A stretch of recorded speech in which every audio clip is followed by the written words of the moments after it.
시사인의 김은지입니다. 자, 월요일 아침인데 힘들지 않으세요? 네, 월요일이죠. 네. 목이 잠겼습니다, 저도. 항상 잠기는 목인데 월요일은 조금 더 잠겨요. 자, 첫 번째 뉴스는요? 네, 어제 미국 백악관 한 외교보좌관이 마이크 펜스 부통령 방한에 동행해서 전용기를 타고 오면서 한 말이 화제가 되고 있습니다. 사드의 한반도 배치 및 완료 및 운용 시점을 묻는 기자들의 질문에 5월 초 차기 대통령을 뽑는데 한국의 다음 대통령이 결정하는 것이 맞다 이렇게 밝혔거든요. 이건 뭐 미국 입장에서 당연한 얘기죠. 예. 예, 그 보도에 대해서요 우리 외교부가 사실상 부인했습니다. 그러면서 사드 배치의 구체적인 시기와 관련해서는 국방부에 문의하길 바란다 이렇게 밝혔습니다. 사드 관련해 나온 기사 중에 가장 웃긴 기사 같아요, 이게. 왜냐하면은 미국으로서는 이게 당연한 입장이거든요. 한 달도 안 돼서 이제 새로운 정권이 들었으니까 한국의 다음 정권하고 다음 대통령이 결정하는 것이 맞다. 이렇게 말할 수밖에 없죠. 그럼 미국이 다음 정권을 무시하고 그냥 우리들 하고 싶은 대로 하겠다. 말이 안 되잖아요. 예? 금방 새로운 대통령이 뽑히는데. 근데 이런 말이 나오니까 우리 외교부가 반박을 했어요.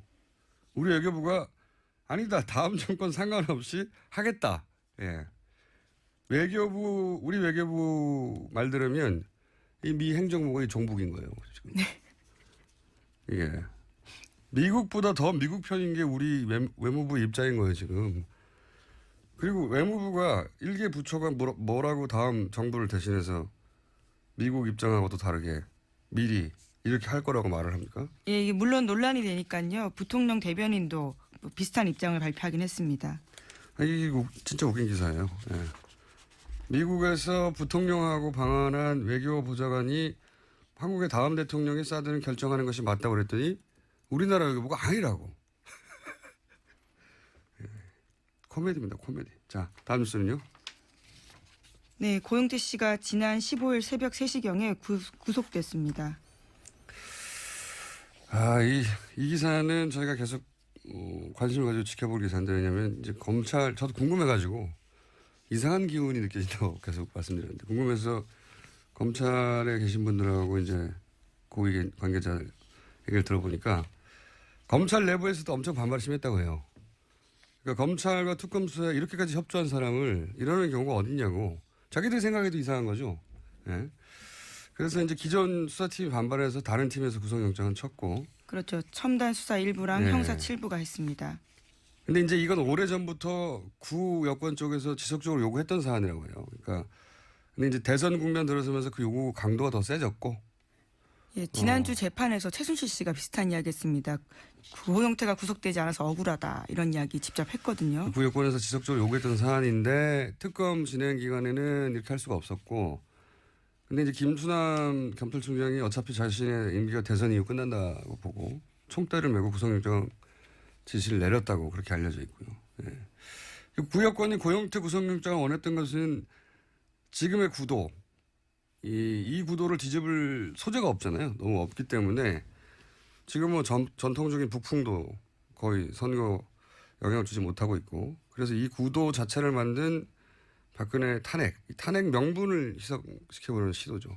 예, 그런 시도인데 그래서 이제 탄핵은 오래전부터 기획된 거다. 이게 소위 친박 사이트에서 계속 흘러나오는 음모론인데 거기 꼭 필요한 구성 요소로 고영태 씨의 구속이 필요했던 거죠. 예. 구속 요소로. 어쨌든 자유한국당에서 이제 기획 탄핵설 앞으로 계속 나올 거라고 봅니다. 고영태 씨는 전략이 희생양이 된 거고 구여권의 어떤 마지막 저항과 같은 그런 상징 같은 사건이라 앞으로 계속 지켜보겠습니다. 자, 다음 뉴스는요. 어제 이종구 바른정당 정책위원장이 사견을 전제로 말을 했습니다. 오는 29일 투표용지 인쇄 전까지 지지율이 오르지 않으면 유승민 후보의 사퇴를 건의하겠다 이렇게 밝힌 건데요.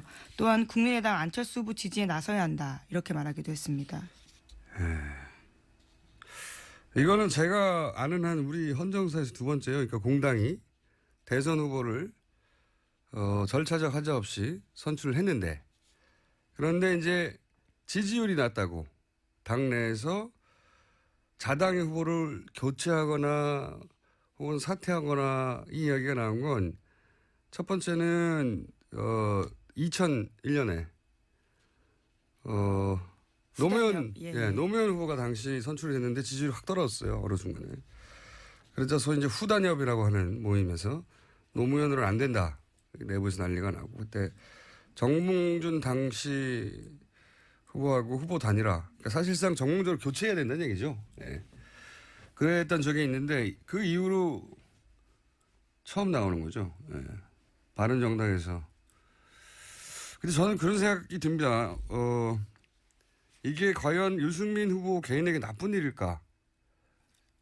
단일화가. 아니 이런 말들이 나오는 게 예. 중장기적으로 보자면 아니 물론 나쁜 일처럼 보이죠. 자당의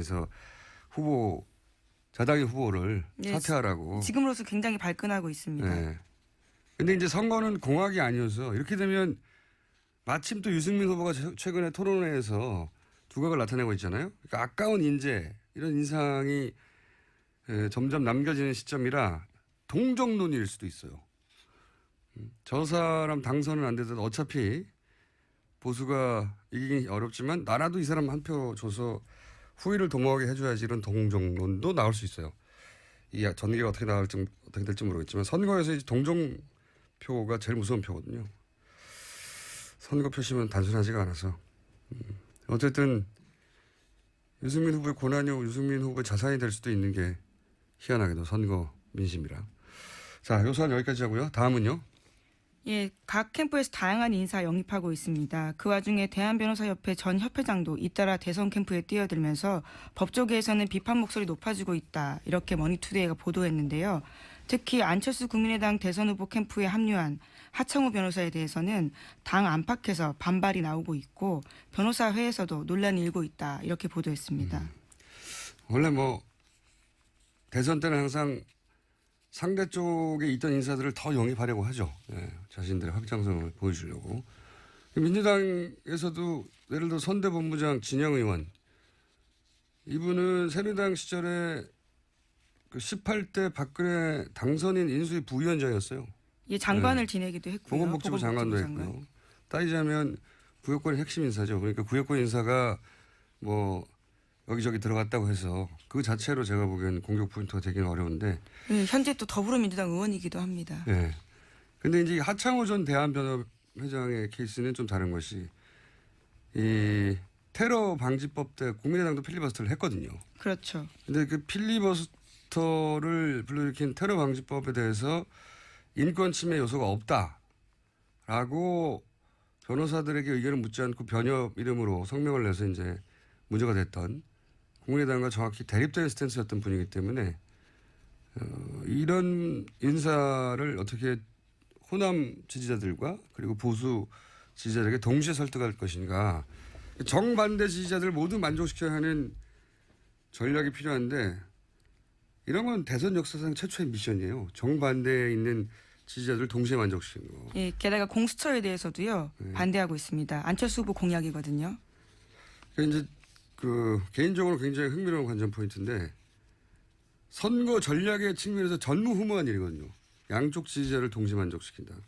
만약 이 일을 해내면은 어쨌든 선거 전략사에 있어서 대단한 업적이라고 보고 그만큼 어려운 미션에 지금 처해 있어요. 자, 다음 수는요. 네, 주말 동안 스탠딩 토론회가 굉장히 화제였습니다.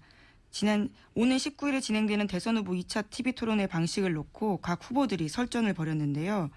문재인 후보 쪽에서는 스탠딩 토론회 부정적 반응을 보이자 경쟁자들이 건강 이상설로 공격했습니다. 그러자 문재인 후보는 히말라야 트레킹 경험까지 거론하면서 건강 이상설 일축했고 스탠딩 토론회 수용했습니다. 이 스탠딩 토론은 서로 공격하는 건 별거 아니고 핵심은 두 가지죠. 하나는 무대본. 네. 대본 없이 한다는 건데 이건 이미 SBS 토론 때부터 적용이 됐다고 해요. 그때 이제 메모지만 남겨줬고 원고는 들고 오지 않는 것으로. 그러니까 대본 없이 한다는 건 이미 이제 SBS 토론 때부터 적용이 된 것이고 나머지 하나는 체력 가지고 공부를 했는데 그게 좀 웃긴 얘기고 그 목적이면 체력장을 해야죠 따로. 예. 체력장 제가 보기에 두 번째 핵심은 이 비언어적 커뮤니케이션이에요. 지난 저희 그 브리핑에서 잠깐 다뤘지만 그 표정이나 뭐 제스처나 혹은 뭐 눈을 마주치는 거라든지 뭐 얼굴, 손동작 모든 바디랭귀지. 왜냐하면은 트럼프 힐러리 스탠딩 토론 네. 기억하시는지 모르겠는데 그냥 스탠드 뒤에 가만히 서 있는 거는 앉는 거나 서는 거나 마찬가지예요.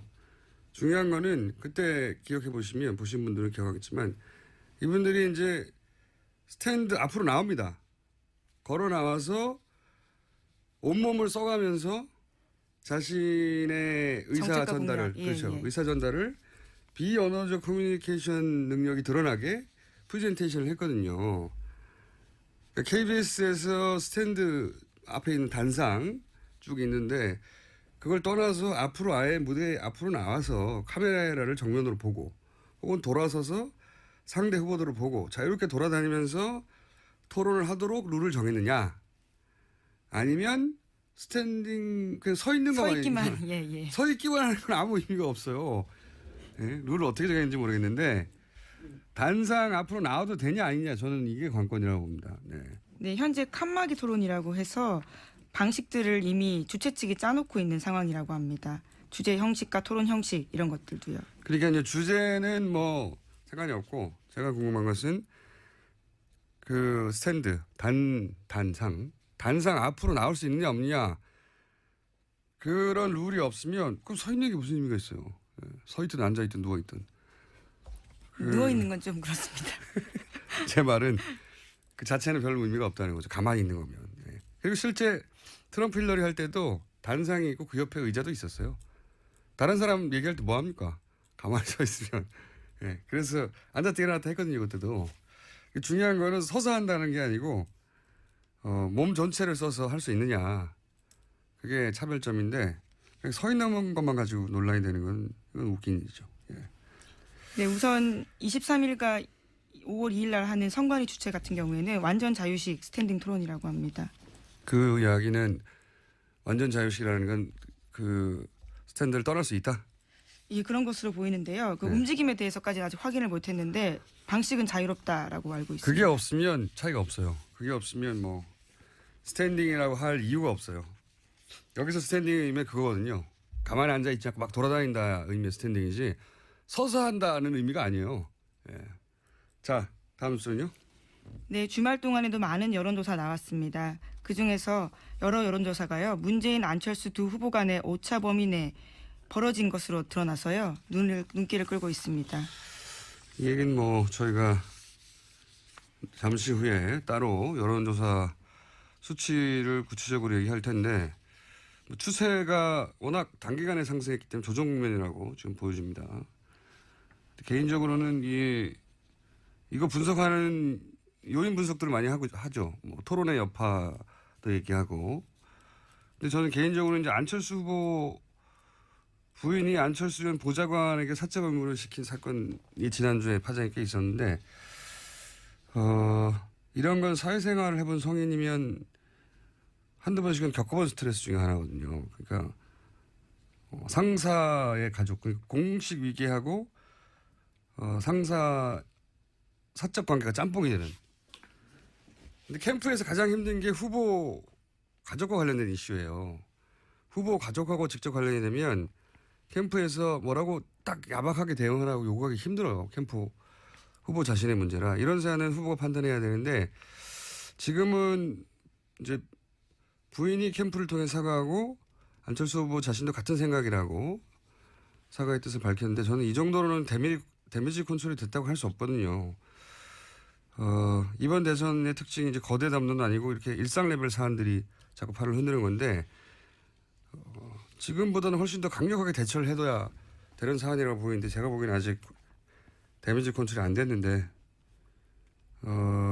저의 조언을 들을 리가 없지만 제가 보기에는 더 중요하게 대처해야 되는 사안입니다. 이건 이 정도로 넘어가면 캠프의 실수라고 보이는데 자 다음 뉴스는요. 네, 국정원 댓글 사건 오랜만에 다시 등장했습니다. 국정원이 알파팀이라는 민간 여론조작 조직을 운영한 정황이 드러났다라고 한겨레 21이 보도했습니다. 알파팀. 예, 알파팀이라고 해서요. 그 인터넷에 글을 쓰고 그 활동의 대가로 게시물 하나에 25,000원에서 5만 원 정도의 원고료를 받았다라고 합니다. 그래서 한 달에 50만 원, 60만 원 정도 벌었다라는 거고요. 20대는 25,000원, 30대는 5만 원 뭐 이렇게. 네, 뭐 나이 차별이 있는 건지 그렇습니다. 그리고 또 여기에 알파팀을 꾸렸던 사람은 김성욱 한국자유연합 대표라고 합니다. 그리고 이런 알파팀의 활동은 당시 국정원장에게 보고가 됐습니다. 그리고 이 알파 팀들이 가짜 뉴스를 만드는 그 사람들이다, 이 뉴스도 있었죠. 네, JTBC가 어제 보도했습니다. 특히 한국자유연합 사무총장인 홍모 씨는 최근 친박 지파에서 태블릿 PC 조작설 등 가짜 뉴스를 퍼뜨려온 노커들배를 발행하고 있다라고 합니다. 그러니까 이제 이게 지난 대선에 속칭 시발단이라고 국정원의 직원들과 직접 연결해서 여론조작 댓글을 달았다. 그런 사건이 있었잖아요. 예, 김모 목사 같은 경우에는 실형까지는 아니고요, 유죄를 받았습니다. 그런데 국정원이 이제 이 댓글 조작 사건에 대해서 철저하게 반성하고 다시는 이런 일이 없도록 하겠다라고 했죠. 공식 입장을 냈는데 이 지금 나온 알파팀 뉴스를 보면 국정원 내부의 팀을 외주화했을 뿐, 네, 여전히 이 일을 하고 있고 실제로는 최근에 가짜 뉴스를 퍼뜨리는 이런 노코딜베 같은 발행과 직접 연루되어 있다, 이런 기사잖아요. 네. 댓글 시발단은 그 운영 형태가 외주화했을 뿐 계속하고 있다, 이렇게 말할 수 있는 기사가 직접 증언이 처음 나온 거죠. 네. 최근에 그 각종 커뮤니티를 보면 이런 사람들이 다시 활동하고 있나 하고 의구심이 드는 활동들이 보여요. 이 뉴스는 제가 보기엔 조금 더 디테일한 게 나올 것 같습니다. 예, 물론 지금 드러난 국정원 알바 부대인 알파팀 같은 경우에는 2008년에서 2009년 활동했다고 하는데요. 네. 이들 중 일부가 여전히 가짜 뉴스 만들고 있다고 한다면 가능성이 높은 거죠. 연결고리가 이제 처음으로 나온 거죠. 예. 그 알파팀에서 활동했던 사람들의 증언인 거죠. 직접 증언인 거죠, 이게. 예, 당사자 팀의 일부였던 한 조직원의 이야기입니다. 그러면서 다양한 증거들을 보여주는데 통장 사본이라든지 지시 내역들, 이메일 내역도 보여줍니다. 그동안 했던 일들. 예. 그리고 본인 이야기로는 국정원장에게 보고가 됐다고 하고. 예. 그리고 그 팀의 일원이었던 사람들이 지금 노컷일베 같은 가짜뉴스를 운영한다는 거고. 인물이 겹친다라고 합니다. 알겠습니다. 오늘은 여기까지 할까요? 네, 지금까지 시사인의 김은지였습니다. 감사합니다.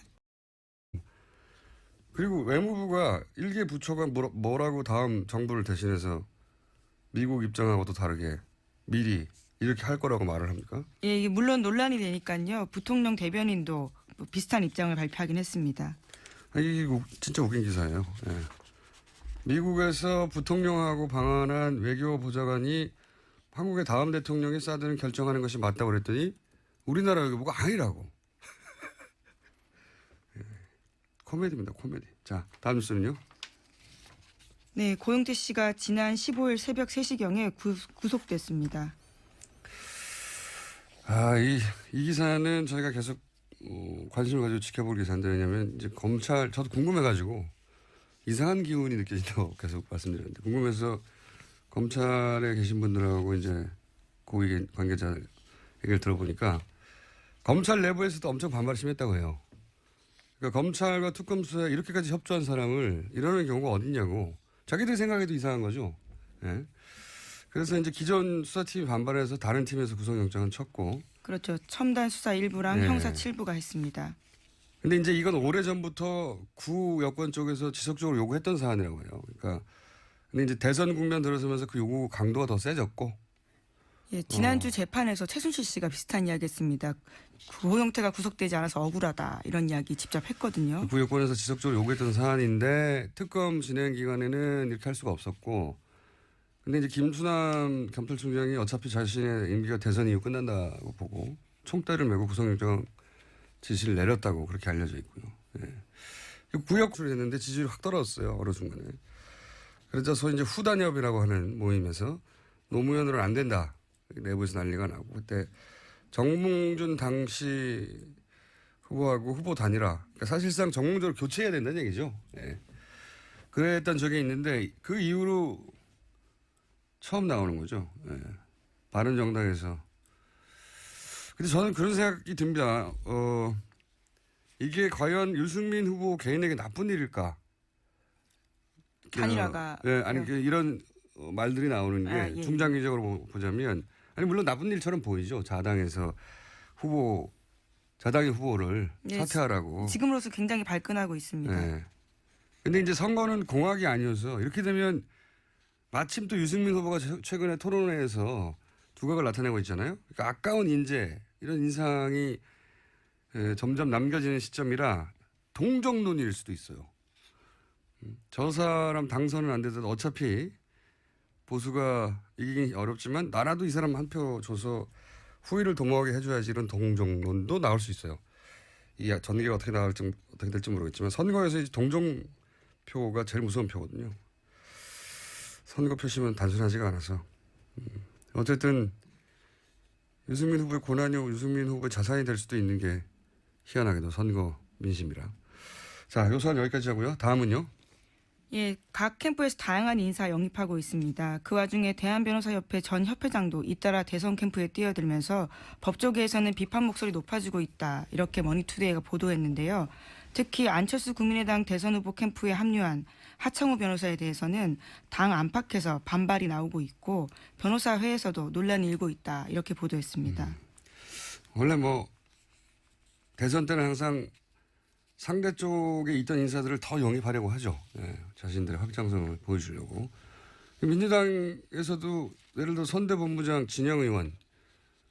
이분은 새누리당 시절에 그 18대 박근혜 당선인 인수위 부위원장이었어요. 예, 장관을 지내기도 했고요. 보건복지부 장관도 했고요. 따지자면 구역권의 핵심 인사죠. 그러니까 구역권 인사가 뭐 여기저기 들어갔다고 해서 그 자체로 제가 보기엔 공격 포인트가 되기는 어려운데. 네, 현재 또 더불어민주당 의원이기도 합니다. 네.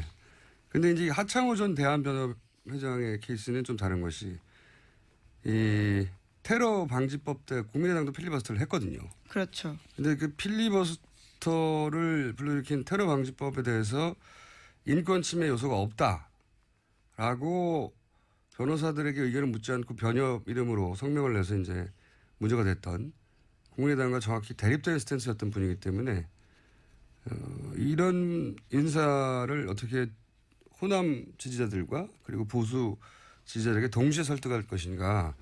정반대 지지자들 모두 만족시켜야 하는 전략이 필요한데 이런 건 대선 역사상 최초의 미션이에요. 정반대에 있는 지지자들 동시에 만족시키는 거. 예, 게다가 공수처에 대해서도요. 반대하고 있습니다. 안철수 후보 공약이거든요. 그러니까 이제 그 개인적으로 굉장히 흥미로운 관전 포인트인데 선거 전략의 측면에서 전무후무한 일이거든요. 양쪽 지지자를 동시 만족시킨다. 만약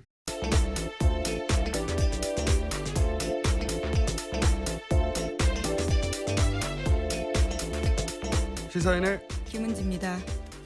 자, 월요일 아침인데 힘들지 않으세요? 네, 월요일이죠. 네. 목이 잠겼습니다. 저도. 항상 잠기는 목인데 월요일은 조금 더 잠겨요. 자, 첫 번째 뉴스는요. 네, 어제 미국의 백악관 한 외교보좌관이 마이크 펜스 부통령 방한에 동행해서 전용기를 타고 오면서 한 말이 화제가 되고 있습니다. 사드의 한반도 배치 및 완료 및 운용 시점을 묻는 기자들의 질문에 5월 초 차기 대통령을 뽑는데 한국의 다음 대통령이 결정하는 것이 맞다 이렇게 밝혔거든요. 이건 뭐 미국 입장에서 당연한 얘기죠. 예. 예, 그 보도에 대해서요. 우리 외교부가 사실상 부인했습니다. 그러면서 사드 배치의 구체적인 시기와 관련해서는 국방부에 문의하길 바란다 이렇게 밝혔습니다. 사드 관련해 나온 기사 중에 가장 웃긴 기사 같아요. 이게. 왜냐하면은 미국으로서는 이게 당연한 입장이거든요. 한 달도 안 돼서 이제 새로운 정권이 들었으니까 한국의 다음 정권하고 다음 대통령이 결정하는 것이 맞다. 이렇게 말할 수밖에 없죠. 그럼 미국이 다음 정권을 무시하고 그냥 우리들 하고 싶은 대로 하겠다. 말이 안 되잖아요. 예? 금방 새로운 대통령이 뽑히는데. 근데 이런 말이 나오니까 우리 외교부가 반박을 했어요. 우리 외교부가 아니다. 다음 정권 상관없이 하겠다. 예. 우리 외교부 말 들으면 이 미 행정부가 종북인 거예요. 지금. 이게. 미국보다 더 미국 편인 게 우리 외무부 입장인 거예요, 지금. 북한이 고영태 구속영장을 원했던 것은 지금의 구도, 이 구도를 뒤집을 소재가 없잖아요. 너무 없기 때문에 지금 뭐 전통적인 북풍도 거의 선거 영향을 주지 못하고 있고 그래서 이 구도 자체를 만든 박근혜 탄핵, 이 탄핵 명분을 희석시켜보는 시도죠. 네, 그런 시도인데 그래서 이제 탄핵은 오래전부터 기획된 거다. 이게 소위 친박 사이트에서 계속 흘러나오는 음모론인데 거기 꼭 필요한 구성 요소로 고영태 씨의 구속이 필요했던 거죠. 네. 구성 요소로. 어쨌든 자유한국당에서 이제 기획 탄핵설 앞으로 계속 나올 거라고 봅니다. 고영태 씨는 그 전략이 희생양이 된 거고 구여권의 어떤 마지막 저항과 같은 그런 상징 같은 사건이라 앞으로 계속 지켜보겠습니다. 자, 다음 뉴스는요. 어제 이종구 바른정당 정책위원장이 사견을 전제로 말을 했습니다. 오는 29일 투표용지 인쇄 전까지 지지율이 오르지 않으면 유승민 후보의 사퇴를 건의하겠다 이렇게 밝힌 건데요. 또한 국민의당 안철수 후보 지지에 나서야 한다 이렇게 말하기도 했습니다. 이거는 제가 아는 한 우리 헌정사에서 두 번째요. 그러니까 공당이 대선 후보를 절차적 하자 없이 선출을 했는데 그런데 이제 지지율이 낮다고 당내에서 자당의 후보를 교체하거나 혹은 사퇴하거나 이 이야기가 나온 건 첫 번째는 2001년에 노무현 예. 노무현 후보가 당시